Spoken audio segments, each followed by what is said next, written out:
Okay. So hello everyone. Welcome in Agri coaching classes and welcome in second day of Get Agriculture Engineering course. जैसा कि आप सभी लोग जानते हैं हम लोगों ने बेटा ट्रैक्शन स्टार्ट किया था एंड ट्रैक्शन में हम लोगों ने इसके पहले एक लेक्चर कंप्लीट कर चुका है ना।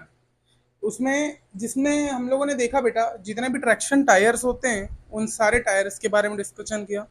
उससे रिलेटेड जितने भी न्यूमेरिकल्स आते हैं एग्जाम में उन सारी चीज़ों के बारे में हमने वन बाय वन कल डिस्कस किया। ठीक है, आज के इस लेक्चर में हम लोगों ने जैसे बताया था कि वन बाय वन हम लोग टाइप्स पढ़ने वाले हैं। तो आज के इस लेक्चर में हम लोग ट्रैक्शन के टाइप्स के बारे में डिस्कशन करेंगे। ठीक है, तो ट्रैक्शन था, ट्रैक्शन एक्चुअली होता क्या है, ट्रैक्शन के कितने व्हील्स होते हैं, व्हील्स में क्या कौन कौन सा फोर्स लगता है, उसके बारे में डिस्कशन करेंगे। तो जैसा कि मैंने कल बताया था आप सभी को कि जो सेकंड टॉपिक था, कल हमने टायर्स कंप्लीट कर लिए थे, आज हम लोग बात करेंगे बेटा ट्रैक्शन के बारे में। आज हम लोग बात करेंगे किसके बारे में, ट्रैक्शन के बारे में, कि एक्चुअली ट्रैक्शन होता क्या है ना। ट्रैक्शन इज व्हाट, ट्रैक्शन क्या होता है एंड फोर्सेस कौन कौन से लगते हैं व्हील में, उनके बारे में बात करेंगे। ट्रैक्शन के बारे में बात करेंगे एंड फोर्सेस ऑन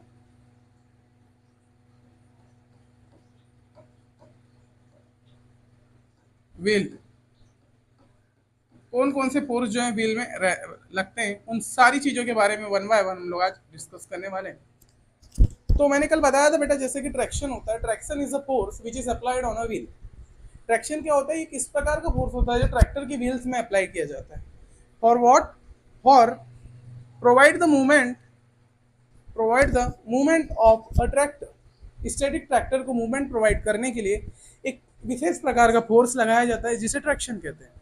चलिए प्रैक्टिकली अगर मैं समझाऊं तो for understanding the traction you should know about that कि एक फील्ड में एक सॉइल सरफेस पे एक ट्रैक्टर खड़ा हुआ है ना। ट्रैक्शन को समझने के लिए सबसे पहले मैं कंसेप्चुअल बात करता हूँ, और डेफिनेशन तो ये कहती है कि traction is the force which is applied on a wheel for the providing the movement of a tractor, है ना।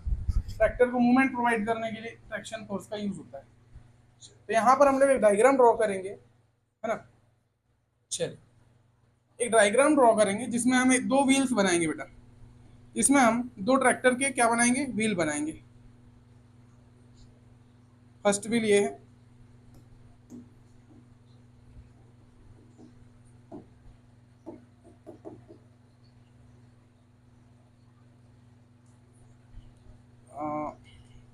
जस्ट अ सेकेंड ना, इसको अच्छा थोड़ा सा बड़ा बनाएंगे। ट्रैक्टर की व्हील्स ड्रॉ करेंगे।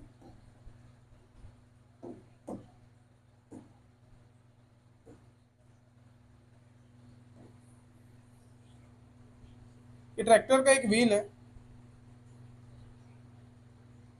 ठीक है। और यहाँ पर एक ट्रैक्टर का फ्रंट व्हील बनाएंगे। ये फ्रंट एक रियर व्हील है और ट्रैक्टर का क्या है, एक फ्रंट व्हील है बेटा। ये दोनों जो है सॉइल सरफेस पे नीचे रखे हुए हैं, है ना। ये एक प्रकार की क्या है, सॉइल सरफेस है। सॉइल सरफेस पे खड़ा हुआ है, ये जो ट्रैक्टर है ये सॉइल सरफेस में खड़ा है ना। अभी ये थोड़ा सा उठा हुआ है तो इसको समझ लीजिएगा पॉइंट बना करके कि ये यहाँ से इस तरीके से लगा हुआ है, ठीक है। यहाँ से इस तरीके से सेव बनाएंगे इसमें, और ये आपकी चेजिस लगी हुई है, ट्रैक्टर की चेसिस लगी। तो यहाँ पर देखिए ये एक ट्रैक्टर बनाया हम लोगों ने, ये एक हमारा एक ट्रैक्टर है। इस ट्रैक्टर में इसे बेटा ये क्या है, व्हील। व्हील जो है यहाँ एक्सल से कनेक्ट होते हैं, यहाँ पर एक्सल होती है, एक्सल से जो है हमारे व्हील कनेक्ट होते हैं, ठीक है। ये ट्रैक्टर का रियर व्हील है, ये ट्रैक्टर का फ्रंट व्हील है। अब इस ये ट्रैक्टर जो है बेटा ये एक जगह पर खड़ा है, तो ये क्या बोलेंगे हम लोग, ट्रैक्टर की एक जगह पर खड़ा होने की वजह से इसको क्या बोलेंगे, ट्रैक्टर की स्टैटिक कंडीशन। कौन सी कंडीशन बेटा, ट्रैक्टर की स्टैटिक कंडीशन। जिसमें क्या होता है, स्टैटिक कंडीशन ऐसी कंडीशन होती है जहां पर ट्रैक्टर में किसी भी प्रकार का कोई भी लोड नहीं लगाया जाता और वो जैसे क्या वैसे जहां की वहां खड़ा हुआ है। अब इस ट्रैक्टर को हमको मूवमेंट प्रोवाइड करना है, इस ट्रैक्टर को हमको मूवमेंट प्रोवाइड करना। तो for the movement we know about that, इस ट्रैक्टर को जो है रोटरी मोशन को लीनियर मोशन में कन्वर्ट करना पड़ेगा, है ना। हम लोगों को क्या करेंगे, एक्सल के द्वारा हमको क्या मिलती है, जो हमारे टायर्स होते हैं उसमें हमको रोटरी मोशन मिलती है, और वही रोटरी मोशन को हम लोग क्या करते हैं, अगर हमको ट्रेवल करवाना है ट्रैक्टर को सामने की ओर तो हमको क्या करना पड़ेगा, लीनियर मोशन में कन्वर्ट करना पड़ेगा। और लीनियर मोशन में कन्वर्ट करने के लिए जो हम लोग फोर्स लगाते हैं ट्रैक्टर में, हम लोग जो फोर्स लगाते हैं उसी को हम लोग क्या बोलते हैं बेटा, ट्रैक्शन फोर्स। ट्रैक्शन फोर्स को हम लोग किससे शो करते हैं, एफ से। है ना, ये डायरेक्शन ऑफ ट्रेवल के पैरेलली लगता है, जो डायरेक्शन ऑफ ट्रेवल है उसके क्या है, पैरेलली लग रहा है, ठीक है। तो ये जो फोर्स लग रहा है, ये फोर्स क्यों लग रहा है कि आपके जो रोटरी मोशन है, रोटरी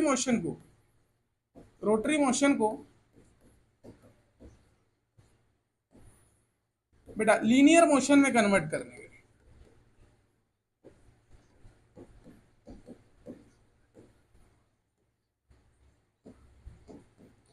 रोटरी मोशन को लीनियर मोशन में कन्वर्ट करने के लिए फोर्स लगता है हमारे को, इसी को क्या बोलते हैं हम लोग, ट्रैक्शन। ट्रैक्शन फोर्स को बेटा एफ से रिप्रेजेंट किया जाता है, किससे किया जाता है, F is showing the traction force. ये एक बेसिक सी डेफिनेशन थी कि हमने ट्रैक्टर फोर्स के जो एक्सल है, एक्सल में रोटरी पावर आ रही थी, रोटरी पावर को हमने क्या लीनियर पावर में कन्वर्ट किया। अब ये ट्रैक्टर क्या करने लगा, आगे की ओर मूवमेंट करने लगा। अब आगे की ओर मूवमेंट करने लगा तो ऐसा तो नहीं है एक ही फोर्स लगेगा कि भाई ट्रैक्शन से ही काम आ जाता है। तो जैसे जब ट्रैक्शन लगता है तो उसके अपोजिट में एक फोर्स और एक्ट होता है, जिसको हम लोग बोलते हैं बेटा रोलिंग रेजिस्टेंस फोर्स। यहाँ पर एक फोर्स आपका लगता है अपोजिट में, डायरेक्शन ऑफ ट्रेवल के, ये मतलब जो जिस डायरेक्शन पे ट्रैक्टर ट्रेवल कर रहा है उसके अपोजिट डायरेक्शन पे एक फोर्स लगता है, जिसे कहते हैं कैपिटल आर। इसको बोलते हैं बेटा कैपिटल आर, जिसे हम लोग रोलिंग रेजिस्टेंस फोर्स कहते हैं। फोर्स के अपोजिट में हमेशा रेजिस्टेंस लगेगा, तो जो फोर्स के अपोजिट जो फोर्स मतलब फोर्स लग रहा है उसको हम लोग बोलते हैं कैपिटल आर, और इसी को हम लोग बोलते हैं रोलिंग रेजिस्टेंस फोर्स। तो यहाँ तक आप सभी की चीजें क्लियर हुई क्या, यहाँ तक आप सभी की जितने भी चीजें क्लियर हुई होगी। अब हम लोग जो है फील्ड में ट्रैक्टर का यूज करते हैं किसी भी इम्प्लीमेंट को पुल करने के लिए, यानी खींचने के लिए, और वो उसी वजह से हमारी ड्रॉपर पावर हम लोग कैलकुलेट करते हैं वहां से, राइट। तो किसी भी इम्प्लीमेंट को जब हम लोग खींचेंगे तो उस समय क्या कंडीशन बनेगी, तो उसको देखते हैं कि मान लीजिए कि जो ट्रैक्टर है, मान लीजिए कि एक वो उसी ट्रैक्टर में अगर हम लोग किसी इम्प्लीमेंट को खींच रहे हैं, उस समय ट्रैक्शन फोर्स किस तरीके से लगेगा, उस समय कैसा ट्रैक्शन फोर्स लगेगा। जस्ट अ सेकेंड, ये क्या हो गया इसमें, जस्ट अ सेकेंड बेटा,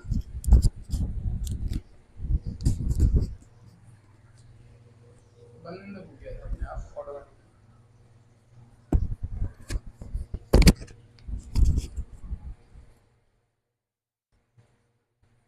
ओके, तो यहाँ पर क्या हो रहा था, अभी हमने देखा कि जो ट्रैक्टर था बेटा, ट्रैक्टर पे जो डायरेक्शन ऑफ ट्रेवल के में जो फोर्स लग रहा है उसको ट्रैक्शन कहते थे। कुछ इस तरीके से हमने ड्रॉ किए थे, है ना। ये हमारा ट्रैक्शन टायर था, ये रियर व्हील टायर है, और इसी में हमने बनाया था बेटा फ्रंट व्हील टायर। तो इसको हम दोबारा बना लेते हैं ना, कोई दिक्कत नहीं, एक बार दोबारा हम लोग इसको ड्रॉ कर लेते हैं।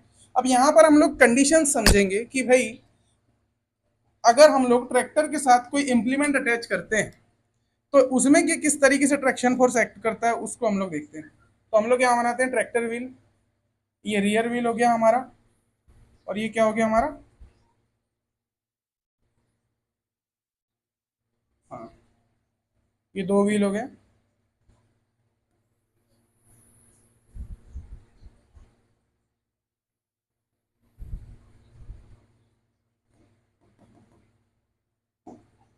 यहाँ से दोबारा क्या होता है, डायग्राम्स अच्छे बनना चाहिए आप सभी के लिए।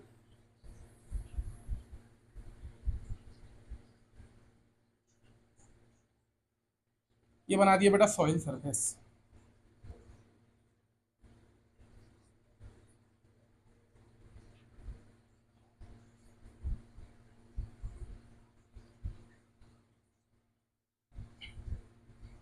ये आपकी सॉइल सरफेस हो गई। ये ट्रैक्टर का यहाँ से हम लोग बना देंगे चेसिस, ट्रैक्टर चेसिस बना देंगे।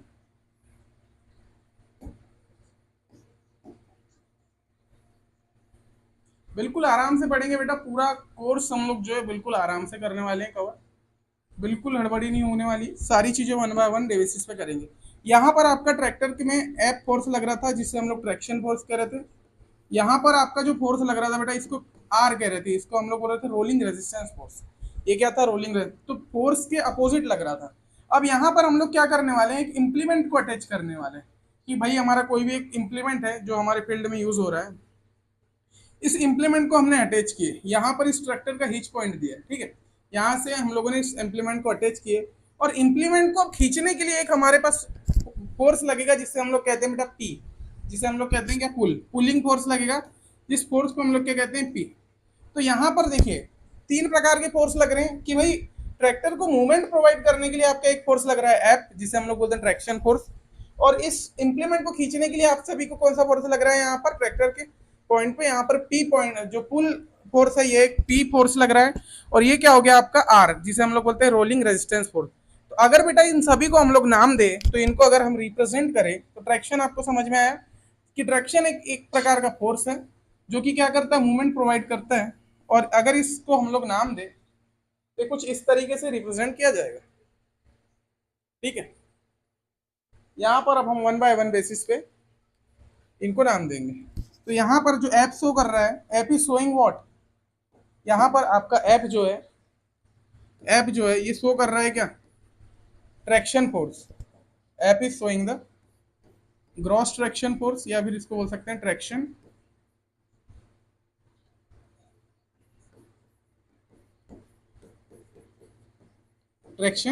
फोर्स। उसी के साथ में जो आर रिप्रेजेंट कर रहा है बेटा आपका यहाँ पे, R is representing the rolling resistance force, the rolling resistance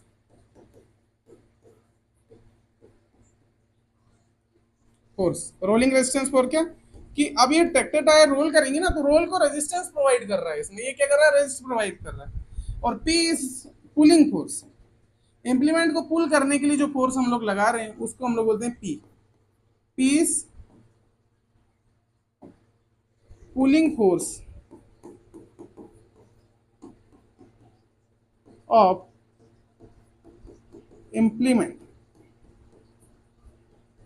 ठीक है, तो ये सारे आपके क्या हो रहे हैं, फोर्स लग रहे हैं। अब यहां से हम लोग कह सकते हैं ना कि जो ये ऐप है, ये जो फोर्स लग रहा है ये उतना अमाउंट ऑफ फोर्स लग रहा होगा। ये दोनों फोर्स का जो अगर हम लोग सम करें तो ये दोनों, अगर हमको इस ट्रैक्टर को आगे बढ़ाना है तो हमको ये दोनों फोर्स से ज्यादा फोर्स लगाना पड़ेगा। तो ये जो ट्रैक्शन फोर्स है एफ, ये किसके बराबर हो जाएगा बेटा, तो F is equals to the sum of both opposite forces.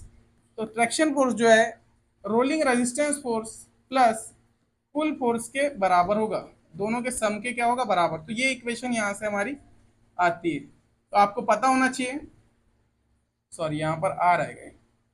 तो जो ट्रैक्शन फोर्स होता है वो आपका पुल और रोलिंग रेजिस्टेंस फोर्स के क्या होता है, बराबर होता है। क्या होता है, रोलिंग रेजिस्टेंस फोर्स के बराबर होता है। ठीक है, तो ट्रैक्शन आपको समझ में आया कि सॉइल और ट्रैक्टर के बीच में कितना फोर्स लग रहा है ना। ट्रैक्शन मतलब समझ में आया कि यहाँ पर आपकी सॉइल सरफेस है, सॉइल सरफेस और ट्रैक्शन के जो व्हील है उन दोनों के बीच कितना फोर्स लग रहा है ट्रैक्टर को मूवमेंट प्रोवाइड करने के लिए, एक स्टैटिक ट्रैक्टर को मोशन में कन्वर्ट करने के लिए हमको कितना फोर्स लग रहा है, उसी को हम लोग क्या कहते हैं मतलब ट्रैक्शन। तो ट्रैक्शन यहाँ से आप सभी का कंसेप्ट क्लियर हुआ होगा। ठीक है, अब हम कुछ कंडीशंस की बात करते हैं। अगर हम लोग स्लोपी कंडीशन में ट्रैक्शन फाइंड करें, है ना, एक हम लोग कंडीशन लेते हैं स्लोप की, उसमें अगर हम ट्रैक्शन फाइंड करने की कोशिश करें तो उसमें क्या कंडीशन बनती है। तो चलिए स्टार्ट करते हैं। तो यहाँ पर एक डिजाइन कर लेंगे हम लोग स्लोप, है ना, एक स्लोप डिजाइन कर लेंगे इस तरीके से। यहाँ पर हम लोग क्या करेंगे, ट्रैक्टर रखेंगे,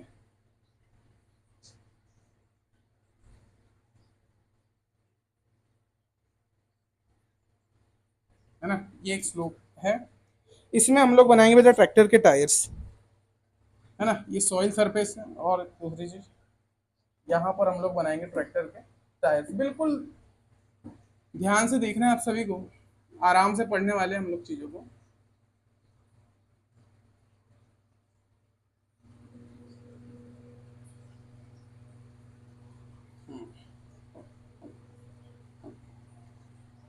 ट्रैक्टर के हम लोग क्या बना लेंगे, चेसिस। ये आपका क्या है, ट्रैक्टर है। ये क्या है बेटा, आपका ट्रैक्टर। अब ये ट्रैक्टर को मूवमेंट इस तरीके से प्रोवाइड होगा, ये आपकी क्या है, सॉइल सरफेस है। ये क्या है, आपकी सॉइल सरफेस है।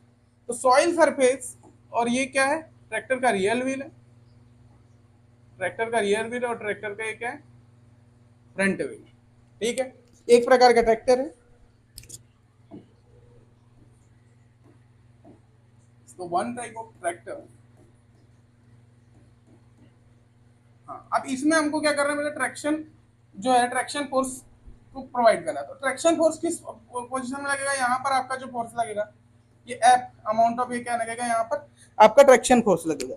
तो ट्रैक्टर के जो टायर्स होते हैं बेटा, है ना। तो यहाँ पर आपको समझना है ये आपकी सॉइल है और ये ट्रैक्टर का टायर है। तो कल मैंने बताया था ट्रैक्टर के टायर्स में क्या होता है, लक्स लगे होते हैं। ट्रैक्टर के टायर में जो आपने देखा होगा कि खांचे लगे होते हैं ना, बड़े बड़े जो खांचे लगे होते हैं उन्हें हम कहते हैं लक्स।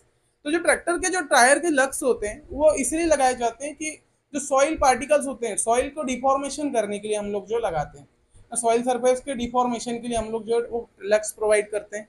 और जब लक्स प्रोवाइड करते हैं तो टायर्स के लक्स और सॉइल के बीच में एक स्ट्रेस डेवलप होता है ना।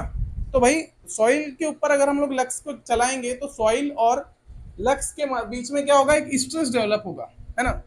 यहाँ पर आपको मैंने बताया कि जो लक्स होते हैं, लक्स का क्या काम होता है, जो लक्स होते हैं सॉइल को डिफॉर्मेशन करने के लिए यूज होते हैं। और जब वो सॉइल के कांटेक्ट में आते हैं, ये जो टायर्स होते हैं, ट्रैक्टर टायर्स होते हैं, ये सॉइल के कांटेक्ट में आकर के एक स्ट्रेस डेवलप करते हैं। क्या करते हैं, स्ट्रेस डेवलप करेंगे। ऑब्वियस सी बात है, सॉइल सरफेस और उसके बीच में जब कनेक्शन होगा तो देख डेवलप द स्ट्रेस फोर्स, है ना। तो एक स्ट्रेस डेवलप करते हैं जिस स्ट्रेस को हम लोग बोलते हैं मतलब शियर स्ट्रेस। इस स्ट्रेस को हम लोग क्या बोलते हैं, शियर स्ट्रेस। और जितने एरिया के कांटेक्ट में होता है, जैसे ये टायर है, ये जितने एरिया के कांटेक्ट में यहाँ पर दिख रहा है आप सभी को, है ना, नंबर्स ऑफ पॉइंट्स के कांटेक्ट्स में, है ना, नंबर्स ऑफ पॉइंट्स के कांटेक्ट्स में होने की वजह से, और ये जितने एरिया के कांटेक्ट में होते हैं उसे, इस एरिया को हम लोग बोलते हैं ए। तो यहाँ पर सॉइल सरफेस और ट्रैक्टर के जो लक्स है, टायर में जो लक्स लगे होते हैं, इनके माध्यम में क्या हो रहा है, एक स्ट्रेस डेवलप हो रहा है जिसे हम लोग क्या कहते हैं बेटा, शेयर स्ट्रेस। तो शेयर स्ट्रेस क्या होगा, यहाँ पर एक टाउ शेयर स्ट्रेस लग रहा है आपको। क्या लग रहा है, शेयर स्ट्रेस डेवलप हो रहा है, शेयर स्ट्रेस डेवलप हो रहा है। साथ ही में आपको जितना एरिया ये कनेक्ट है उससे हम लोग बोलेंगे एरिया, उतने एरिया में ये क्या कर रहा है, एरिया से कनेक्ट है ना। तो लक्स जितने एरिया में, जितना एरिया उन लोगों ने लेकर के रखा है उसे ए से रिप्रेजेंट करेंगे। तो स्ट्रेस और ये क्या हो गया, एरिया। तो यहाँ पर हम लोग कह सकते हैं कि जो फोर्स होता है, जो फोर्स होता है ये शेयर स्ट्रेस और एरिया के मल्टीप्लीकेशन के बराबर होता है। तो यहाँ पर जो फोर्स होता है आप लोग जानते हैं कि फोर्स इज इक्वल्स टू क्या होता है, shear stress into area, shear stress into area के बराबर होता है। और ये जब इक्वेशन बनती है तो इसी को हम लोग बोलते हैं बेटा ट्रैक्शन, इसी को बोलते हैं हम लोग ट्रैक्शन। जो एफ फोर्स होता है इसी को हम लोग बोलते हैं ट्रैक्शन। तो जो ट्रैक्शन होता है शेयर स्ट्रेस और एरिया के मल्टीप्लीकेशन के बराबर होता है। शेयर स्ट्रेस जो होता है, सॉरी, जो ट्रैक्शन फोर्स होता है शेयर स्ट्रेस और एरिया के बराबर होता है। तो भाई ये शेयर स्ट्रेस कहाँ होगा, सॉइल के लक्स, है ना, सॉरी ट्रैक्टर टायर्स के लक्स, टायर के लक्स और सॉइल के बीच होता है, सॉइल सरफेस के बीच में ये फोर्स लगता है, इसे हम लोग ट्रैक्शन फोर्स कहते हैं, है ना। अब यहाँ पर आपकी इक्वेशन बन गई F is equals to tau into a. अब भाई ये शेयर स्ट्रेस को कैलकुलेट कैसे किया जाता है, you should know about that. कि अब मन में क्वेश्चन आ रहा होगा कि सर आपने बता दिया ट्रैक्शन में ये शेयर स्ट्रेस है, अब ये शेयर स्ट्रेस को हम लोग कैलकुलेट कैसे करेंगे। तो for the calculation of shear stress एक सिविल इंजीनियरिंग के में जो कंसेप्ट है जिसे हम लोग बोलते हैं बेटा मोर कॉलम थ्योरी, उसको हम लोग देखेंगे। और for that condition we will finding the shear stress, वहां से हम लोग शेयर स्ट्रेस फाइंड करेंगे और we will finding the equation, we will finding the equation. तो चलिए यहां तक आप लोग को देख लेना है।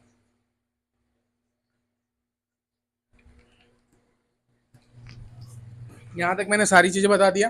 ये फोर्स जो है ट्रैक्शन, शेयर स्ट्रेस और ए के मल्टीप्लिकेशन।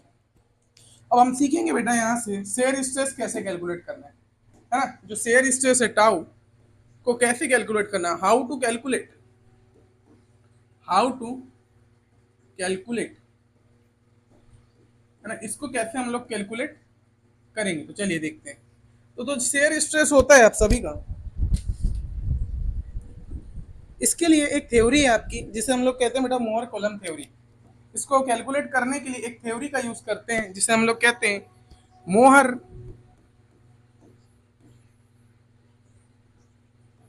Column theory.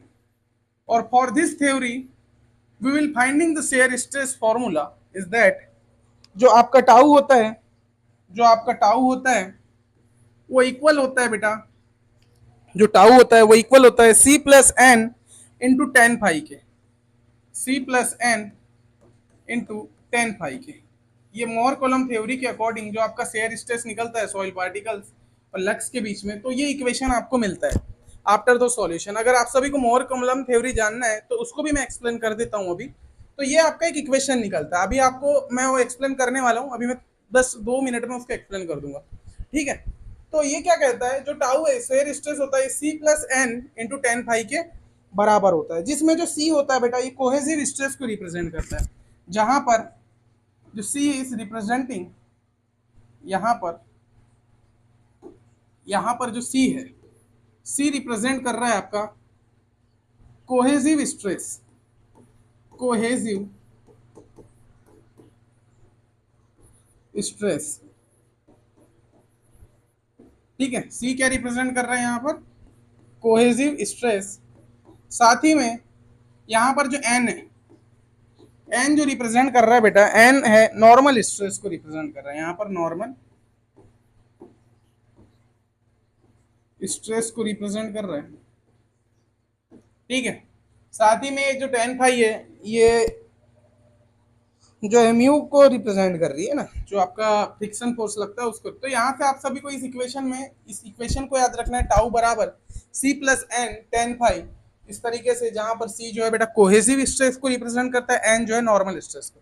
तो यहाँ से इस टाउ के हेल्प से we can calculate the shear stress, we can calculate the shear stress. अब भाई ये थ्योरी क्या थी, मोर कॉलम ने बोला कि भाई अगर जो मान लीजिए कि एक कोई ट्रैक्टर में इम्प्लीमेंट अटैच है और इस इम्प्लीमेंट में there are different types of lugs, यहाँ पर जो है डिफरेंट टाइप्स के लक्स प्रेजेंट है, ठीक है। अब इसको हम लोग क्या कर रहे हैं, डायरेक्शन ऑफ ट्रेवल के अलॉन्ग क्या कर रहे हैं, खींच रहे हैं। यहाँ ट्रैक्टर से अटैच है और हम लोग इसको क्या कर रहे हैं, इस डायरेक्शन पे क्या कर रहे हैं, खींच रहे हैं। यहाँ ये क्या है, D is representing the direction, और इस डायरेक्शन पे हम लोग फोर्स लगा रहे हैं, है ना। और ये क्या है, यहाँ पर आपके सॉइल पार्टिकल्स के बीच में कनेक्ट है, ये जो इंप्लीमेंट है सॉइल पार्टिकल या सॉइल सरफेस के ऊपर चल रहा है। यहाँ पर डिफरेंट टाइप के लक्स लगे हुए हैं, है ना। ट्रैक्टर टायर्स में क्या होते हैं, लक्स होते हैं। तो ये इंप्लीमेंट में भी मान लीजिए एक टायर लगा हुआ है, यहाँ पर भी लक्स लगे। तो ये लक्स का काम क्या होता है, डिफॉर्मेशन करना होता है। क्या होता है बेटा, डिफॉर्मेशन कर रहा है, deformation of soil particle, soil particle को तोड़ना और डिफॉर्म करना। तो यहाँ पर हम लोग इतना अमाउंट ऑफ फोर्स लगा रहे हैं, तो ये क्या होगा, एक आफ्टर दैट कंडीशन की सॉइल की जितनी स्ट्रेंथ है, सॉइल की जितनी स्ट्रेंथ है वो उतना रोक के रखेगी डिफॉर्म होने के लिए, अपने आप को क्या करेगी, रोक के रखेगी। हम यहाँ से एफ फोर्स लगा रहे हैं, यहाँ पर हम एफ फोर्स एक्ट कर रहे हैं, लेकिन जितना सॉइल का यहाँ पर वो है कैपेसिटी या जो उसको बोला जाए स्ट्रेंथ है, वो केवल उतना ही रोक पाएगी। लेकिन एक कंडीशन ऐसी आएगी कि सॉइल पार्टिकल बोलेगी, सॉइल पार्टिकल जो है वो अपनी स्ट्रेंथ को खो देगी और उससे ज्यादा फोर्स लगने पर सॉइल पार्टिकल जो है डिफॉर्म हो जाएंगे, आपस में क्या हो जाएंगे, टूट जाएंगे। तो यहाँ पर जो डिफॉर्मेशन हो रहा है वही मोर कॉलम ने समझाया कि सॉइल पार्टिकल्स का डिफॉर्मेशन हो रहा है, तो यहाँ पर जो हो रहा है डिफॉर्मेशन हो जा रहा है। तो वो जितना स्ट्रेस हम लोग डेवलप करेंगे उतना यहाँ पर लग रहा है। तो पार्टी यहाँ पर आपका जो रिप्रेजेंटेशन हो रहा है, अभी यहाँ से यहाँ पर आए तो यहाँ पर आपके डिफरेंट टाइप के फोर्सेस लग रहे हैं, ठीक है। यहाँ पर अब आपके डिफरेंट टाइप के फोर्सेस एक्ट हो रहे हैं, जिसे हम लोग कहते हैं, यहाँ पर आपका जो एक फोर्स लग रहा है बेटा, यहाँ पर आपका कैपिटल एन फोर्स एक्ट कर रहा है ना, एक नॉर्मल लोड लग रहा है। दूसरा यहाँ पर जो फोर्स लग रहा है इस डायरेक्शन पे, इसको हम लोग कहेंगे म्यू इंटू एन, इसको कहेंगे म्यू इंटू एन। अब ये जो फोर्स लग रहे हैं इसके दो कंपोनेंट है, तो ये हो जाएगा mu into N. Mu into N मतलब कि आपका घर्षण के साथ में नॉर्मल फोर्स लग रहा है, तो म्यू इंटू एन रिप्रेजेंट कर रहा है। ये मोर कॉलम की थ्योरी थी, अगर नहीं भी याद रखने कोई दिक्कत नहीं, डायरेक्ट इक्वेशन से आपको याद रखना। तो ये म्यू इंटू एन हो गया। अब ये जो सी था, यहाँ पर सॉइल पार्टिकल्स के आपस में जो फोर्स लगते हैं, सॉइल पार्टिकल के आपस में जो फोर्स लगता है उसे कोहेसिव फोर्स कहते हैं ना, आपस में सॉइल पार्टिकल के बीच में। तो यहाँ सी जो है कोहेसिव फोर्स को रिप्रेजेंट कर रहा है। तो यहाँ से जो इक्वेशन बन रही थी, तो यहाँ से जो इक्वेशन बन रही थी वो कुछ इस तरीके से बन रही थी, वो कुछ इस तरीके से बन रही थी। और यहाँ पर क्या हो रहा है, टाउ जो है इनके बीच में जो है टाउ स्ट्रेस डेवलप हो रहा है, एक अमाउंट ऑफ स्ट्रेस, मतलब इतना ज्यादा हम लोग फोर्स लगा रहे हैं तो एक स्ट्रेस डेवलप हो गया। तो स्ट्रेस डेवलप हो गया तो यहाँ पर आपका जो इक्वेशन बना वो बना बेटा C plus mu into N, C plus mu into N, जहाँ एन जो है नॉर्मल लोड है, एन जो है आपका नॉर्मल लोड है, N is representing the normal load. यहाँ पर म्यू जो है coefficient of friction, coefficient of friction, जिसे हम लोग घर्षण फोर्स भी कहते हैं, घर्षण फोर्स है ना, कोफिशिएंट ऑफ फ्रिक्शन है। Tau is representing the shear stress.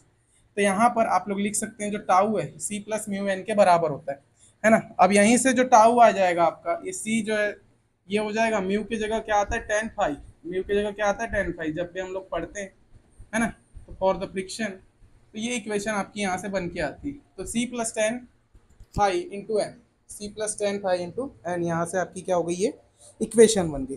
तो आपको यहाँ से पता चल गया बता कि जो टाउ है, ये टाउ को हम लोग कैलकुलेट कैसे करेंगे। तो आपको ये डायरेक्ट इक्वेशन याद रखना है फॉर द क्वेश्चंस, क्योंकि गेट के एग्जाम में आपकी थियोरेटिकल नॉलेज कम पूछता है, लेकिन आपका जो न्यूमेरिकल नॉलेज है वो ज्यादा पूछता है। न्यूमेरिकल्स आएंगे तो न्यूमेरिकल्स को बनाने के लिए you should know about the formulas, आपको फॉर्मूलेस पे ज्यादा पकड़ होना चाहिए। तो ये क्या आ गया, टाउ बराबर आपका क्या हो गया C plus N tan phi के बराबर हो गया। तो इसको हम लोग नाम दे देते हैं इक्वेशन नंबर वन। अब वी नो दैट, हमने लास्ट इसमें इक्वेशन देखा था कि हमारी जो इक्वेशन निकल के आ रही थी वो क्या रही थी, एफ बराबर टाउ इंटू ए, एफ बराबर टाउ इंटू ए। तो अब हम लोग यहाँ पर टाउ की वैल्यू रख देंगे। तो टाउ की वैल्यू क्या आई बेटा हमारी, तो from equation number one, from equation number one,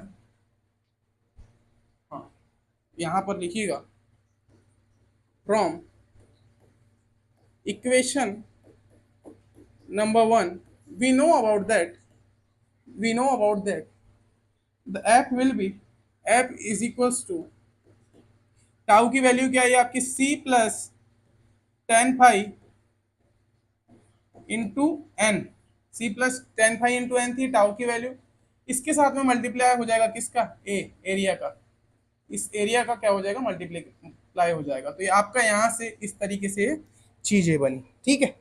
तो ये क्या हो गया आपका, यहाँ पर अगर हम रिप्रेजेंट करें तो ये यहाँ पर आपका इक्वेशन बना f is equals to C plus tan five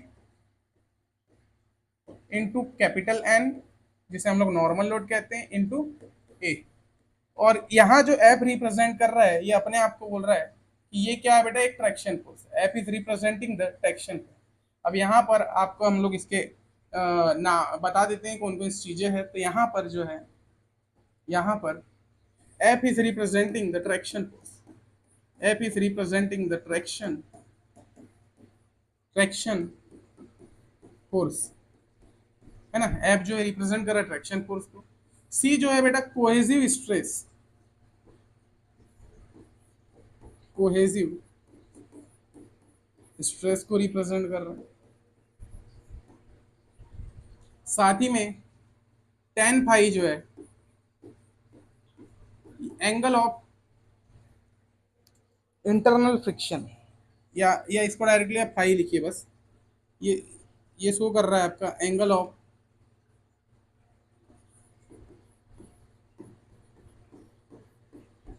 internal friction. और साथ ही में यहाँ पर बेटा एन लग रहा है जिसे हम लोग नॉर्मल लोड कहते हैं, नॉर्मल स्ट्रेस या फिर फोर्स आप कह सकते हो। ए जो है area, A is representing the area. यहाँ से आपका ये इक्वेशन बना और ये सारी चीजें आपकी यहाँ से बनी। तो आपको पता होना चाहिए कि जो इक्वेशन आता है ट्रैक्शन फोर्स का विद द शेयर स्ट्रेस, तो ये एक आपका इक्वेशन बन गया। तो एफ बराबर C plus tan phi into N, N बराबर ए। और आपने एक फॉर्मूला और देखा था कि जो एफ होता है वो एफ क्या होता है बेटा, पी प्लस आर के बराबर होता है, पी प्लस आर के बराबर होता है। तो एफ इसके भी बराबर है, एफ इस ट्रैक्शन फोर्स है तो ये इसके भी बराबर है, साथ ही में ये दोनों के बराबर। तो अगर हमको कभी कंडीशन बनेगी इसके बराबर रखने की तो हम लोग डायरेक्टली इसमें कंडीशन में रख के इसको रख सकते हैं कि एफ बराबर दिस, है ना, एफ बराबर दिस। तो we can put the value from there, है ना, वहां से हम लोग वैल्यू को क्या कर सकते हैं, पुट कर सकते हैं बेटा। तो ये इस तरीके से आपको चीजें समझ में आई होगी, है ना, ये सारी चीजें आपको समझ में आ गई। ठीक है, आगे बढ़ते हैं, आगे बढ़ते हैं। ठीक है, अब हम लोग बात करेंगे बेटा एरिया के बारे में। अब हम लोग बात करेंगे किसके बारे में, एरिया के बारे में। चलिए, अब ये जो हमने एरिया लिखा है इसके बारे में हम बात करेंगे। तो जो एरिया है बेटा, आपके एरिया कैलकुलेट करने के लिए आपके दो टाइप के ट्रैक्टर टायर जो होते हैं, दो टाइप के ट्रैक्टर होते हैं, ठीक है। दो टाइप के ट्रैक्टर्स में हम लोग अलग अलग टाइप का जो है एरिया कैलकुलेट करते हैं, है ना। दो टाइप के ट्रैक्टर होते हैं जिनका सॉइल के साथ जब कॉन्टेक्ट देखा जाता है तो एरिया अलग अलग होता है। तो पहला जो टाइप है आपका वो होता है बेटा ट्रैक टाइप ट्रैक्टर। पहला टाइप का जो ट्रैक्टर होता है उसे हम लोग बोलते हैं ट्रैक टाइप ट्रैक्टर, है ना, ट्रैक टाइप ट्रैक्टर होते हैं। जिसमें जो है ट्रैक लगे होते हैं। क्या लगे होते हैं? Track. Track in the sense क्या कि ट्रैक वाले देखा है, जैसे आप लोगों ने ट्रैक देखा होगा, वो आर्मी की जो मशीन्स होती है उसमें ट्रैक टाइप व्हील्स का यूज किया जाता है ना, ट्रैक के अकॉर्डिंग उसमें जो है ट्रैक्टर बना। तो ट्रैक टाइप ट्रैक्टर हो गया है ना, पहला होता है आपका ट्रैक टाइप ट्रैक्टर। अभी हम ट्रैक्शन पढ़ रहे हैं तो बार बार वहां पर वो चीज आ रही है, ठीक है। तो ट्रैक टाइप ट्रैक्टर का जो शेप होता है बेटा, वो रेक्टेंगुलर शेप होता है। जो ट्रैक टाइप ट्रैक्टर होते हैं उनका जो शेप होता है वो आप सभी को पता होना चाहिए कि ये रेक्टेंगुलर शेप होता है। क्या होता है? रेक्टेंगुलर शेप के होते हैं ना, ये रेक्टेंगुलर शेप के होते हैं जो ट्रैक टाइप ट्रैक्टर होते हैं। तो रेक्टेंगुलर शेप के होने की वजह से जो इनका एरिया होता है बेटा, तो ट्रैक टाइप ट्रैक्टर का जो एरिया होता है, अगर हम लोग देखें तो भाई रेक्टेंगुलर होने पर इनकी जो फुट प्रोफाइल होती है ना, तो ये हाँ ट्रैक्टर की जो फुट प्रोफाइल बोला जाता है, इसको क्या है, ये फुट प्रोफाइल जो है ये रेक्टेंगुलर होती है। कि भाई जब ये सॉइल सरफेस पे चलते हैं तो जिनकी जो फुट प्रोफाइल बनती है वो कुछ रेक्टेंगुलर शेप की बनती है ना, क्योंकि भाई आगे जा रहे हैं तो ये रेक्टेंगुलर शेप की बन रही है। तो रेक्टेंगुलर शेप की बनने की वजह से इसका जो वो है लेंथ, इसे हम लोग क्या कहेंगे, ये बी है, इसका लेंथ बी है। और इसकी जो विड्थ है बेटा, इसकी जो विड्थ है इसे हम लोग कहेंगे क्या, डी। इसको क्या कहेंगे हम लोग, डी। इसको हम लोग क्या कहते हैं बेटा, डी। नहीं नहीं, यहाँ पर आप लोग सेक्शन विड्थ होता है ना, इसको कर लीजिए। लेंथ इसकी एल मान लेते हैं, लेंथ इसकी क्या है, एल है। और ये जो इसकी चौड़ाई है इसको मान लेते हैं बी।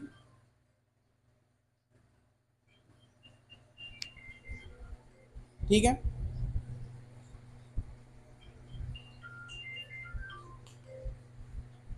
ओके। तो जो इसका एरिया निकल रहा है, तो इसका जो एरिया आएगा बेटा कुछ इस तरीके से आएगा। तो एरिया क्या हो जाएगा, L into B will be the area. इसका जो एरिया होगा वो एल इंटू बी के फॉर्म में आ जाएगा। तो इसका नाम दे देते हैं इक्वेशन नंबर 1।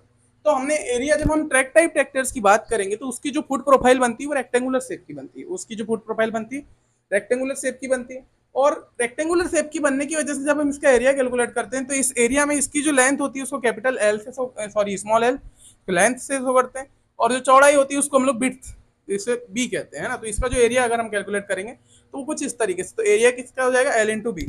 साथ ही में अगर हम लोग दूसरे टाइप का ट्रैक्टर देखें, इसी में हम लोग दूसरे टाइप का ट्रैक्टर देखें, हाँ दूसरे टाइप का ट्रैक्टर क्या होता है आप सभी का, वो होता है बेटा, आप सभी का जो ट्रैक्टर होता है वो होता है न्यूमेटिक टायर ट्रैक्टर। न्यूमेटिक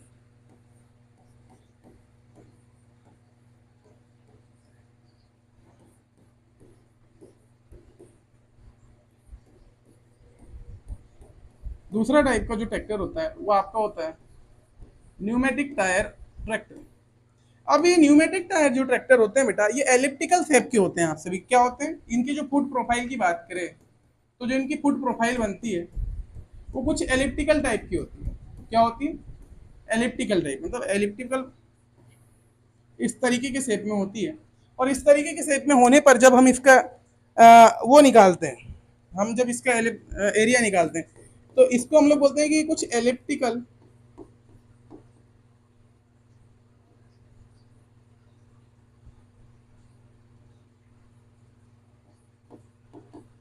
तो इसका जो एरिया होता है वो कुछ इस तरीके से होता है। तो इसका अगर हम एरिया की बात करें तो ये क्या होता है बेटा, 0.78 इंटू बी इंटू एल, ये इसका एरिया होता है। तो ये यहाँ से आपके दो टाइप के ट्रैक्टर्स होते हैं और दोनों की फुट प्रोफाइल के अकॉर्डिंग दोनों का जो एरिया होता है वो कुछ इस तरीके से मेजर किया जाता है। तो जब बात किया जाएगा रेक्टेंगुलर टाइप ट्रैक्टर की तो एरिया क्या हो गया, एल इंटू बी। और जब बात किया जाएगा एरिया की, कब कहाँ के, कि न्यूमेटिक टायर ऑफ ट्रैक्टर की, तो ए बराबर होता है 0.78 इंटू बी इंटू एल। इस तरीके से आप लोग को जो है मेजर करना है। नोट, अब यहाँ पर आप लोग ध्यान दीजिएगा, यहाँ पर आपने चीजें देख लिया। अब यहाँ पर ये दोनों का आप एरिया इस तरीके से कैलकुलेट करेंगे। अब यहाँ से मैंने एक इक्वेशन बताया आप सभी को कि ये इक्वेशन होती है।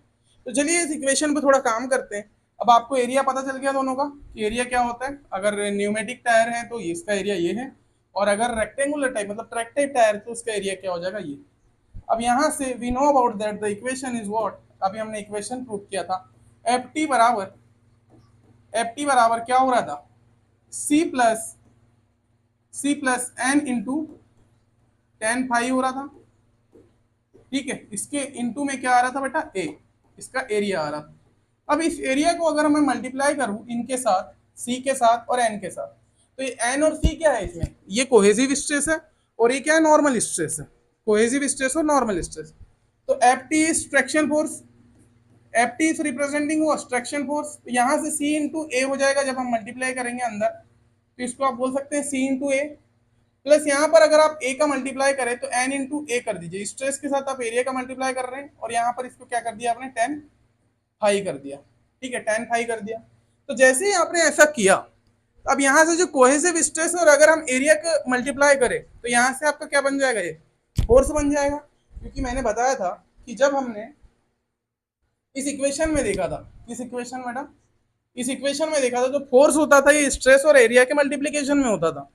अब अलग अलग टाइप का जो भी स्ट्रेस होगा वो उसके फोर्स में कन्वर्ट हो जाएगा। तो कोहेसिव स्ट्रेस के साथ अगर हम लोग उसके एरिया को कैलकुलेट करते हैं, जो भी आपका अमाउंट ऑफ एरिया है उसको अगर हम कैलकुलेट करते हैं, तो यहाँ से आपका क्या बनेगा, ट्रैक्शन फोर्स क्या हो जाएगा आपका, एफ टी बराबर ये क्या हो जाएगा, कोहेसिव फोर्स सी एफ, इसको हम लोग रिप्रेजेंट करेंगे सी एफ से, ये हो जाएगा plus N F into tan phi. यहाँ से आपकी चीजें आ गई, ये आपकी दो चीजें आ गई। अब यहाँ से आप लोग बोल सकते हैं कि जो एफ टी है, F T is representing, F T is representing the traction force, traction force को रिप्रेजेंट कर रहा है बेटा, ये ट्रैक्शन फोर्स को रिप्रेजेंट कर रहा है, साथ ही में ये कोहेसिव फोर्स को, कोहेसिव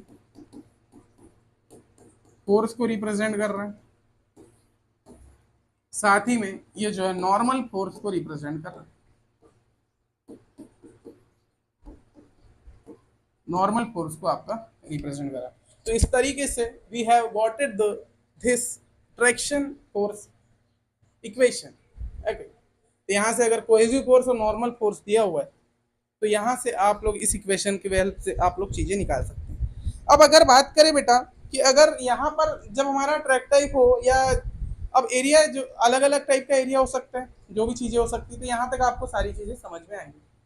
अब अगर हमको क्वेश्चन में ट्रैक्टर का वेट दिया है, the weight of tractor is given in the question, और जो ट्रैक्टर का वेट दिया है, अगर बात करें बेटा कि अगर सिंगल ट्रैक टाइप ट्रैक्टर है और उसका हमको वेट गिवन है ना, यहाँ पर आप लोगों को देखना है कि अगर क्वेश्चन में सिंगल ट्रैक टाइप ट्रैक्टर दिया है ना, अगर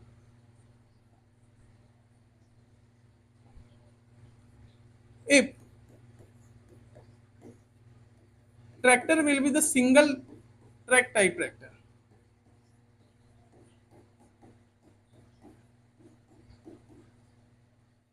ट्रैक्टर, ठीक है, जो ट्रैक्टर है आपका वो सिंगल ट्रैक टाइप ट्रैक्टर है, और इन दिस केस इसमें जो है आप सभी को, इसमें जो आप सभी को वेट गिवन है, ट्रैक्टर का जो वेट है वो गिवन है, W weight of tractor is given,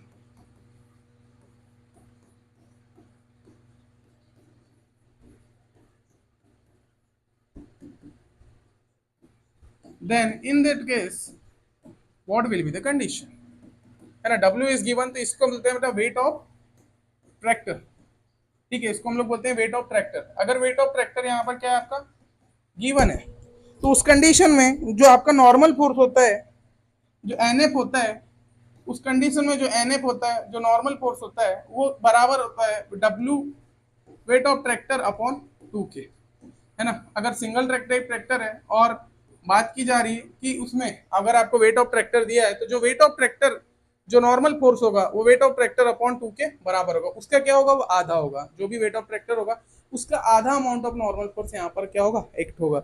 ये चीज मैं आप सभी को यहाँ से बताने आया था। तो सिंगल ट्रैक टाइप ट्रैक्टर में जो NF होगा वो WT अपॉन 2 के बराबर होगा। तो सिंगल ट्रैक टाइप ट्रैक्टर में आपका जो ट्रैक्शन फोर्स लगेगा वो क्या लगेगा, है ना, ये आपका ट्रैक्शन फोर्स है, ये आपका क्या था, ट्रैक्शन फोर्स था। तो इसमें हम लोग NF की जगह पर वैल्यू पुट कर देंगे। तो यहाँ जब हम NF की जो वैल्यू है वो पुट करते हैं, है ना, हाँ, तो यहाँ पर जब हम लोग F निकालते हैं, जो ट्रैक्शन फोर्स निकालेंगे, तो FT बराबर आपका क्या हो जाएगा, CF प्लस NF की जगह क्या आ जाएगा, WT अपॉन 2 इंटू यहाँ क्या आ जाएगा 10 फाइव। यहाँ पर अगर वेट ऑफ ट्रैक्टर दिया हुआ है और यहाँ पर आपको CF कोहेसिव फोर्स है, होता है। सारी चीजें अगर गिवन है तो यहाँ से आप इस तरीके से इसका जो है ट्रैक्शन फोर्स निकाल सकते हैं। तो ट्रैक्शन फोर्स कैलकुलेट कैसे किया जाएगा? तो for traction force you should know about that कि ये वाला आपका जो है इक्वेशन बनेगा, ये इक्वेशन आपका क्या होगा यहाँ से बनेगा। तो CF plus WT upon 2 tan phi होगा। कब? जब सिंगल ट्रैक टाइप ट्रैक्टर है, सिंगल ट्रैक टाइप ट्रैक्टर है, उसमें अगर वेट गिवन है तो NF जो है WT अपॉन 2 के क्या हो जाता है? बराबर हो जाता है। तो ये चीज आपको समझना पड़ेगा। और जब हम लोग टोटल निकालेंगे, जब हम लोग इसका टोटल फोर्स निकालते हैं, अगर मैं बोलूँ कि अब भाई मेरे को टोटल ट्रैक्शन फोर्स निकालना है ना, यहाँ से अगर इसी इक्वेशन में हमको टोटल ट्रैक्शन फोर्स निकालना है, टोटल ट्रैक्शन फोर्स, तो टोटल ट्रैक्शन फोर्स निकालने के लिए हमको क्या करना पड़ेगा? तो इसके साथ आपको मल्टीप्लाई करना होगा, किसके साथ? 2 इंटू, है ना, अगर मेरे को निकालना है टोटल ट्रैक्शन कितना लग रहा है, टोटल ट्रैक्शन कितना लग रहा है, तो मैं इस वाले के साथ पूरे इक्वेशन के साथ मल्टीप्लाई कर दूंगा, किसका? 2 का। तो यहाँ पर आपका ये सिंगल ट्रैक का निकला, किसका निकला? सिंगल।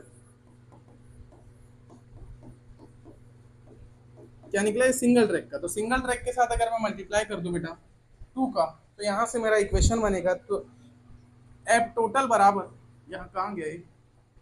अच्छा हाँ, एफ टी बराबर टोटल ट्रैक्शन फोर्स बराबर 2 into F single track tractor. बिल्कुल समझना है स्मूथली, क्योंकि कंसेप्ट बिल्ड हो रहा है, यहाँ से आपका जो है कंसेप्ट बिल्ड हो रहा है। अभी जब हम क्वेश्चंस करेंगे, न्यूमेरिकल्स करेंगे, तो वहां बहुत इजी वे में आप सभी को चीजें समझ में आने वाली। तो आपका जो ट्रैक्शन फोर्स होगा, 2 multiply by F into single track type of tractor traction के बराबर होगा। तो यहाँ तक आपकी सारी चीजें आपको समझ में आई होगी बेटा, ठीक है। यहाँ तक आपकी सारी चीजें आपको समझ में आ गई होगी, ठीक है। यहाँ तक मैंने सारी चीजें एक्सप्लेन कर दिया, वन बाय वन चीजें हम लोगों ने डिस्कस किया, जिसमें हमने देखा क्या क्या देखा, एक बार रिवाइज करते हैं, इसके बाद हम लोग जो है आगे की ओर बढ़ेंगे, ठीक है। तो हमने सबसे पहले देखा कि ट्रैक्शन फोर्स होता है, उसके अपोजिट में आर एक रोलिंग रेजिस्टेंस फोर्स लगता है, इंप्लीमेंट को खींचने के लिए आपका पुल फोर्स लगता है, ठीक है। यहाँ पर जो इक्वेशन बनती है ट्रैक्शन फोर्स की, P प्लस आर बनती है, ठीक है, पुल और रेजिस्टेंस के बराबर। जब स्लोपी कंडीशन आ जाती है और सॉइल के साथ में कॉन्टेक्ट आ जाता है किसका, तो सॉइल कॉन्टेक्ट में एक स्ट्रेस डेवलप होता है सॉइल के, मतलब सॉइल और ट्रैक्टर टायर के लक्स के बीच में, उसे शेयर स्ट्रेस कहते हैं, एरिया हो गया, ये इक्वेशन बनता है। और after the equation Mohr Coulomb theory के अकॉर्डिंग आपका जो शेयर स्ट्रेस है इस तरीके से कैलकुलेट होता है, टाउ से हम लोग रिप्रेजेंट करते हैं। थ्योरी अगर नहीं भी याद रखना है कोई दिक्कत नहीं, लेकिन मैंने एक्सप्लेन कर दिया कि भाई पता होना चाहिए, ठीक है। बाकी यहाँ से आपको ये सारी चीजें पता होनी चाहिए। फिर मैंने टाउ की वैल्यू पुट किया बेटा ट्रैक्शन की उसमें, है ना, यहाँ पर मैंने पूरे नाम दे दिया इनको जो जो है इसका। फिर मैंने एरिया कैलकुलेट किया, एरिया आपको पता होना चाहिए ये दोनों के लिए, कि अगर न्यूमेटिक का आया तो ये और ये। अब यहाँ पर ट्रैक्शन की अलग अलग जो है कंडीशंस बनती है ना, यहाँ पर अलग अलग कंडीशन बनती है। तो ये आपका अगर मान लो ट्रैक्टर में वेट गिवन है तो ये वाला इक्वेशन लगेगा सिंगल ट्रैक टाइप के लिए। और अगर आपको टोटल ट्रैक्शन निकालने बोला तो सिंगल ट्रैक टाइप पर दिया है, उसमें अगर 2 का मल्टीप्लीकेशन करेंगे तो आपको वहाँ से टोटल चीज़ें निकल जाएगी। तो यहाँ तक हम लोगों ने चीज़ें कंप्लीट किया था। अब हम लोग बात करेंगे डायमेंशन सॉरी जस्ट सेकेंड ना,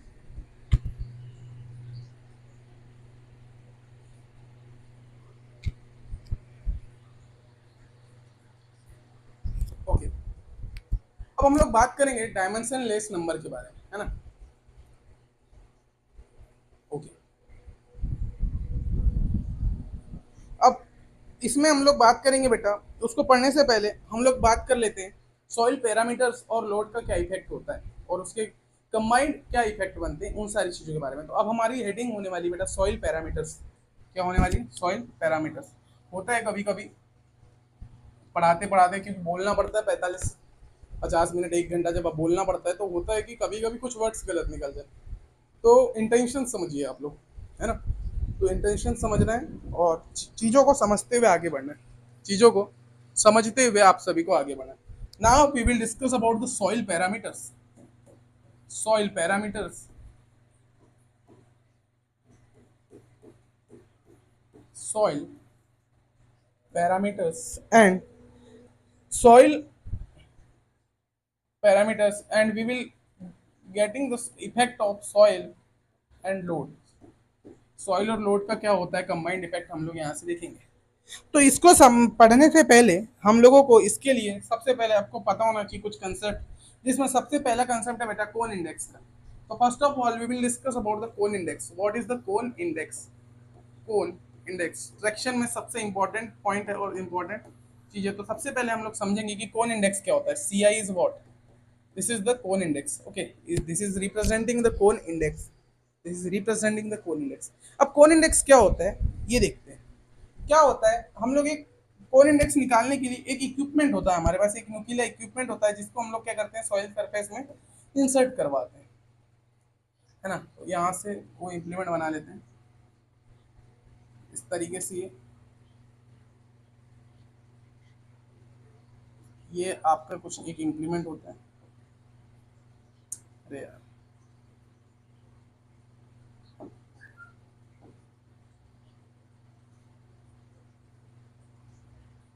ये आपका एक इम्प्लीमेंट होता है। इसको हम लोग क्या कर रहे हैं, सॉइल सरफेस के पास में क्या करा रहे हैं, इंसर्ट करा रहे हैं। ये आपकी सॉइल सरफेस है, ये आपकी क्या है, सॉइल सरफेस है।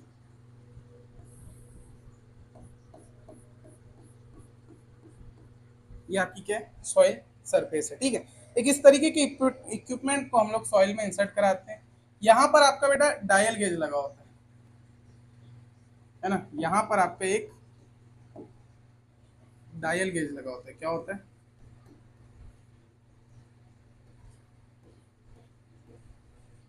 यहाँ पर आपका एक क्या लगा होता है, डायल गेज लगा होता है, ठीक है। यहाँ पर एक डायल गेज लगा होता है और यहाँ पर एक इस तरीके से शेप में, एक इस तरीके से शेप लगाया जाता है जिसमें क्या किया जाता है बेटा, फोर्स एक्ट किया जाता है। यहाँ पर एफ अमाउंट ऑफ फोर्स को क्या किया जाता है, एक्ट किया जाता है। तो यहाँ पर अभी मैं वन बाय वन चीजें पूरे एक्सप्लेन करने वाला हूँ। यहाँ पर डायल गेज लगा होता है। जो डायल गेज क्या करता है, to measure the force. Dial gauge क्या करता है, to measure the force, force को मेजर करने के लिए यूज किया जाता है। To measure the force, force को मेजर करने के लिए डायल गेज यहाँ पर लगा होता है ना, टू मेजर द फोर्स, ठीक है। जो डायल गेज लगा होता है फोर्स को मेजर करने। अब यहाँ पर जो इसकी क्या थियोरेटिकल चीजें क्या है, तो यहाँ पर क्या किया जाता है, अब हम लोग क्या कर रहे हैं, इस इक्विपमेंट के द्वारा हम लोग को सॉइल को पेनिट्रेट करने का काम कर रहे हैं, है ना। इस इक्विपमेंट के द्वारा हम लोग सॉइल को क्या कर रहे हैं बेटा, पेनिट्रेट कर रहे हैं। एक हमने इस इक्विपमेंट को डाला, हम लोग क्या कर रहे हैं, सॉइल को,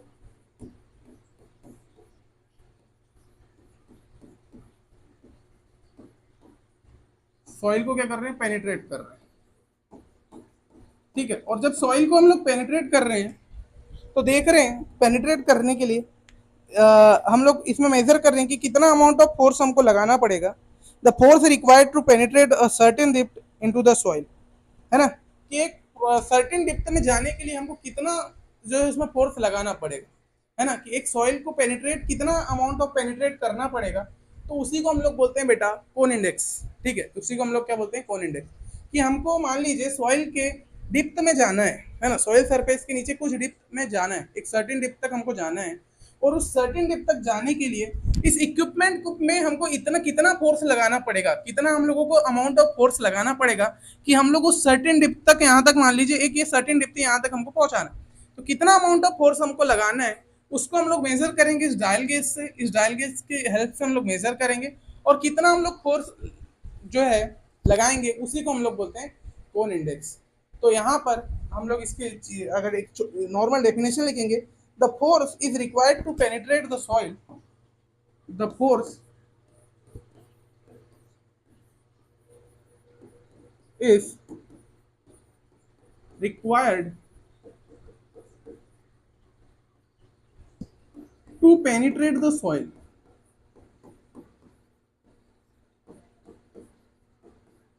The force is required to penetrate the soil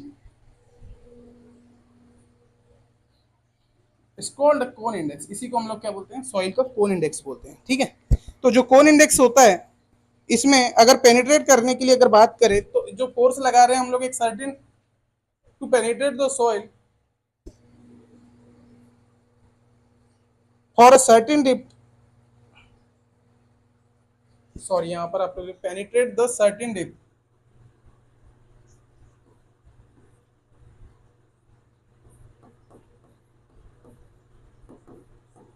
certain depth into soil, कि भाई एक अमाउंट ऑफ डेप्थ में जाने के लिए, एक सर्टेन डेप्थ में जाने के लिए हम लोग कितना फोर्स लगा रहे हैं। तो यहाँ जो फोर्स होगा ये फंक्शन होगा आपकी किसका, डेप्थ का। ये डेप्थ का क्या होगा, फंक्शन होगा। तो आपको यहाँ से पता होना चाहिए।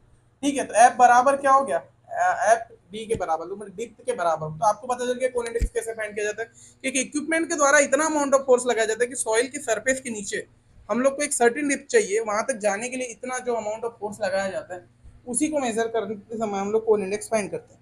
अब यहाँ से हम बोल सकते हैं जो कोन इंडेक्स होता है वो बराबर किसके होगा, प्रेशर के। कोन इंडेक्स को रिप्रेजेंट किया जाता है बेटा, सी आई जो है इसको रिप्रेजेंट किया जाता है प्रेशर के द्वारा।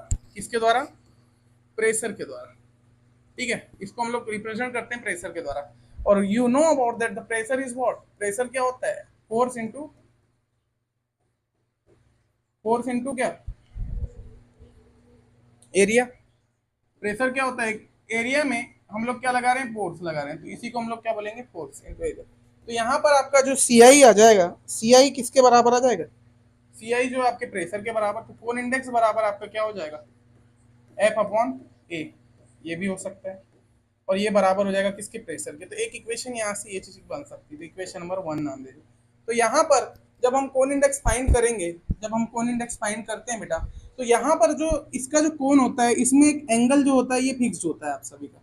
यहाँ पर एक एंगल फिक्स्ड होता है, तो इस एंगल को बोलेंगे, ये जो एंगल फिक्स होता है ये हमारा 20 डिग्री जो होता है फिक्स होता है। यहाँ जो एंगल बनता है ये 20 डिग्री का एंगल बनता है, तो ये क्या होता है, फिक्स होता है। साथ ही में इसका जो रेट होता है बेटा, इसका जो रेट, जिस वेलोसिटी से हम लोग इसको क्या कर रहे हैं, जिस रेट से हम लोग इसको क्या कर रहे हैं, पेनिट्रेट कर रहे हैं, तो ये जो वो है, तो यहाँ पर आपका एंगल जो है, कोन एंगल जो है ये क्या रहता है आपका, फिक्स रहता है। इसमें जो कोन एंगल है आपका क्या रहता है, फिक्स रहता है। कितना रहता है बेटा, ये हमेशा आपका फिक्स रहेगा 20 डिग्री। ठीक है, साथ ही में जो इसमें जो रेट होता है, जिस रेट से आप पेनिट्रेट कर रहे हैं सॉइल को, v बराबर, ये भी आपका क्या रहता है, फिक्स। v बराबर कितना रहता है, ये 20 mm पर सेकेंड, 20 mm पर सेकेंड, ये भी क्या रहता है आपका, फिक्स रहता है। तो आपको ये चीजें पता होना चाहिए। ठीक है, तो सी आई बराबर क्या है, एफ अपॉन ए, और इसमें जो है दो कंडीशन आपकी फिक्स रहती है ना, ये दोनों क्या रहती है, फिक्स रहती है। इस सॉइल को हम लोग पेनिट्रेट कर रहे हैं, है ना, सर्टेन डेप्थ के लिए, तो इसमें ये जो चीज़ें हमेशा क्या रहेगी आपकी, फिक्स्ड रहेगी। ठीक है, तो यहाँ से आपको ये चीज़ें आपको पता चल गई होगी। ठीक है बेटा, ओके।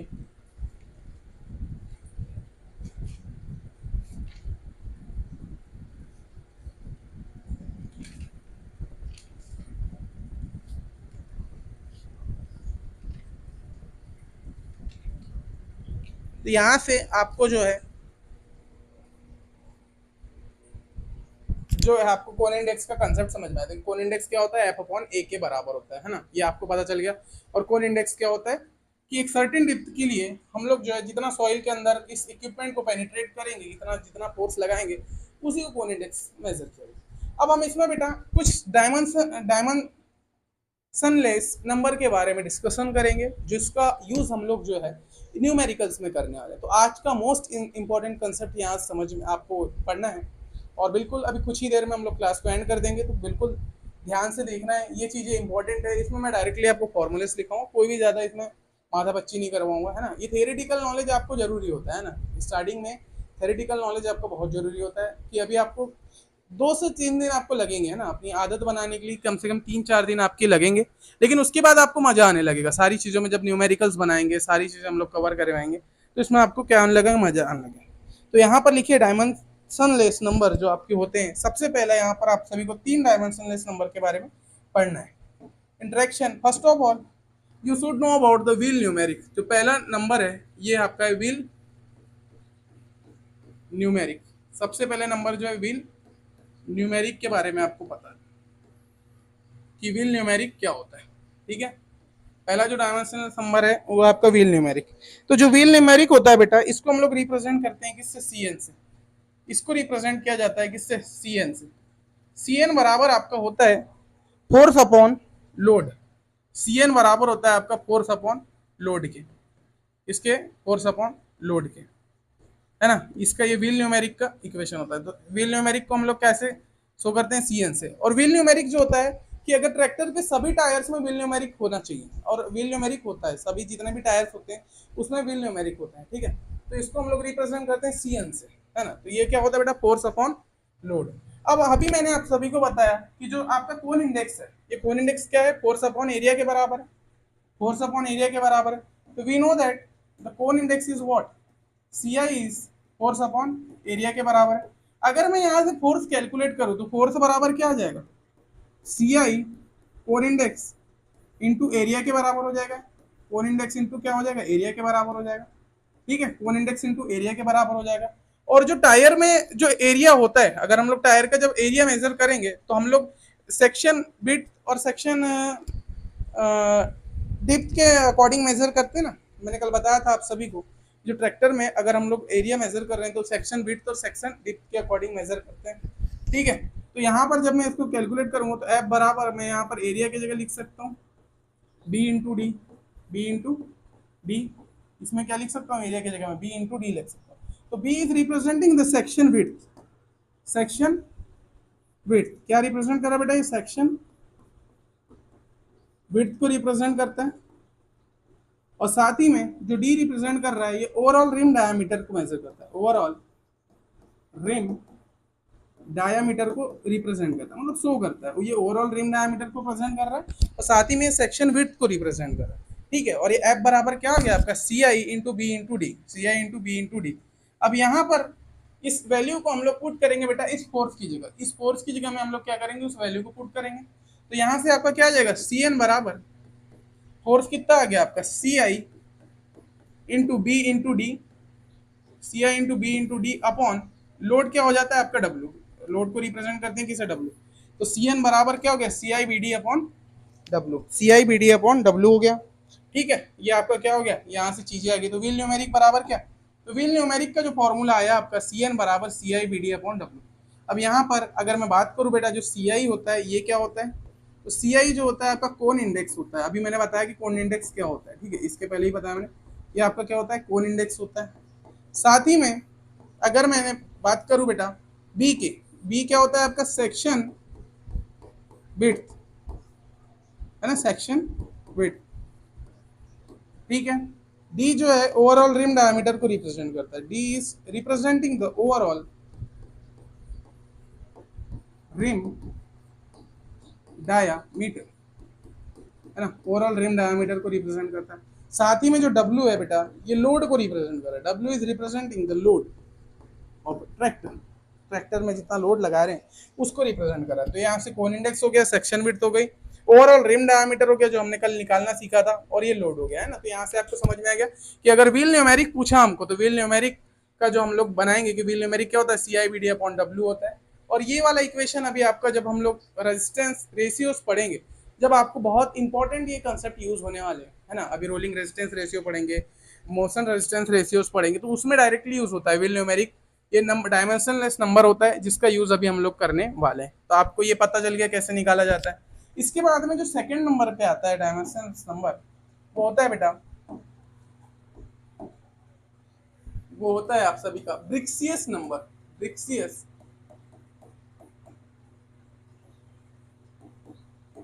ब्रिक्सियस नंबर, या फिर इसी को कहते हैं मोबिलिटी नंबर। ये ट्रैक्शन में अभी आने वाले कॉन्सेप्ट्स, ठीक है। इसमें आता है सेकंड नंबर पे आता है मोबिलिटी नंबर। अब मोबिलिटी नंबर के लिए मैं डायरेक्टली आपको फॉर्मूला बता देता हूँ। तो इसमें जो फॉर्मूला यूज होता है ये कुछ इस तरीके से होता है। तो इसको भी आप लोग शो करते हैं बेटा BN से, ब्रिक्सियस नंबर को आप लोग शो करते हैं किससे, BN। तो BN बराबर होता है आप सभी का CN अपॉन W। CN क्या होता है, wheel numeric upon W, bracket में 1 plus 5 into delta upon 5 into delta upon H upon 1 plus 3 B upon D, 1 plus 3 B upon D, ये आपका इक्वेशन होता है। तो फॉर द ब्रिक्सियस नंबर के लिए आपको ये वाला फॉर्मूला आपको याद रखना है ना। For the brixius number you should know about this formula.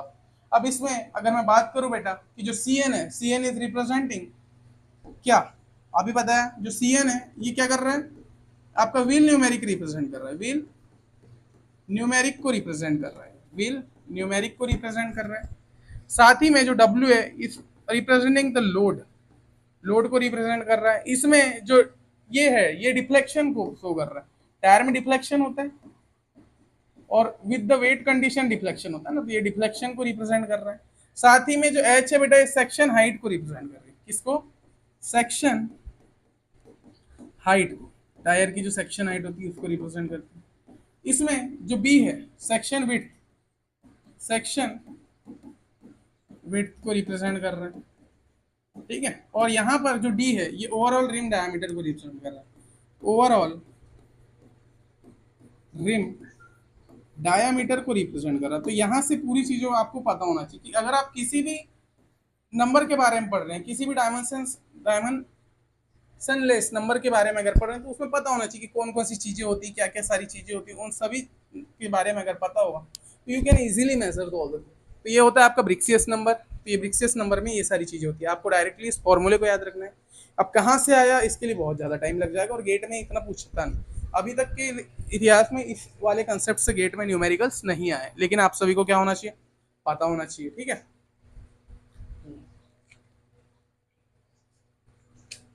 Okay अब आपका जो थर्ड नंबर है, इसी के बाद में जो आपका थर्ड नंबर है वो होता है बेटा डिफ्लेक्शन रेशियो। जो थर्ड में आता है आप सभी का वो होता है डिफ्लेक्शन रेशियो। ये तीनों पढ़ने के बाद आपकी जो हम लोग न्यूमेरिकल्स करेंगे और इसमें और कुछ कंसेप्ट्स हैं उनको भी हम लोग पढ़ेंगे, तो ये आपको पढ़ना जरूरी है। ट्रैक्शन को समझने के लिए आपको इसको कंप्लीट पढ़ना जरूरी है। अब हम बात करेंगे डिफ्लेक्शन रेशियो, और जो डिफ्लेक्शन रेशियो होता है ये बराबर होता है आपके डेल्टा अपॉन एच के, जिसमें delta is representing the deflection, delta represent कर रहा है डिफ्लेक्शन को, और ये क्या कर रहा है एच हाइट, ये हाइट को रिप्रेजेंट कर रहा है, ठीक है। तो ये आपका यहाँ तक ये नंबर्स खत्म हो गए, और ये सारे आज के जो भी जितने भी कंसेप्ट थे वो आज मैंने करवा दिया, ठीक है। आज के जितने भी कंसेप्ट थे आज हम लोगों ने यहाँ पर कंप्लीट किए, जिसमें हम लोगों ने कुछ नंबर्स के बारे में देखा। सारी चीज़ों को एक बार हम लोग वन बाय वन देख लेते हैं, है ना। चीज़ों को हम लोग क्या है वन बाय वन एक बार पूरा कवर करवा लेते हैं, और जिसमें मैं बता देता हूँ कि हमने क्या क्या चीज़ें करी।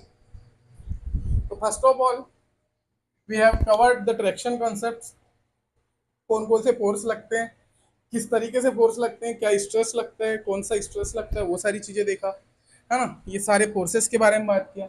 इसके बाद हमने इक्वेशन बनाई जिसमें हमने ट्रैक्शन फोर्स कैसे फाइंड करते हैं, कौन कौन सी कंडीशन में कैसे कैसे फाइंड किया जाता है, एरिया कैसे फाइंड किया जाता है। एरिया क्या होता है, अगर ट्रैक्टर है तो उसका एरिया L/L होता है, अगर न्यूमेटिक टाइप ट्रैक्टर है तो उसका 0.78 × B/L होता है, ठीक है। एफटी में अगर जब हमको ट्रैक्शन फोर्स निकाला और कोहेसिव फोर्स और नॉर्मल फोर्स दिया है, जबकि कंडीशन में अगर मान लो सिंगल ट्रैक्टर है तो कैसे निकाला जाता है ये देखा हमने, है ना।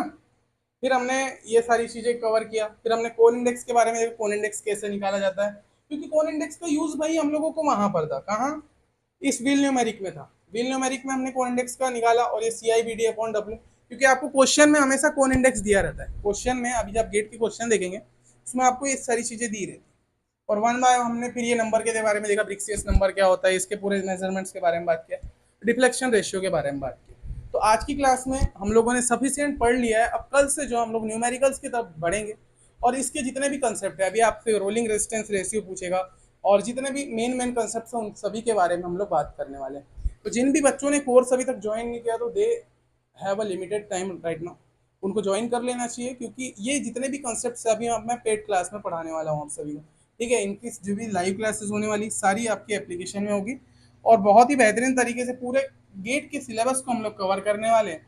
That's a very beneficial for all students. तो जल्द से जल्दी ज्वाइन कर लीजिए और स्टार्ट कर दीजिए अपनी पढ़ाई को, क्योंकि इस बार हम लोग मेनली पूरा फोकस होकर रिजल्ट्स पे ध्यान दे रहे हैं ना। पूरे कंसेप्ट सिखाए जाएंगे, सारी चीज़ें वन बाय वन बेसिस पे आप सभी को यहाँ पर करवाई जाए। Thank you, we will meet on the next lecture with the important concepts, ठीक है। तो बात करेंगे कल के लेक्चर में, ठीक है।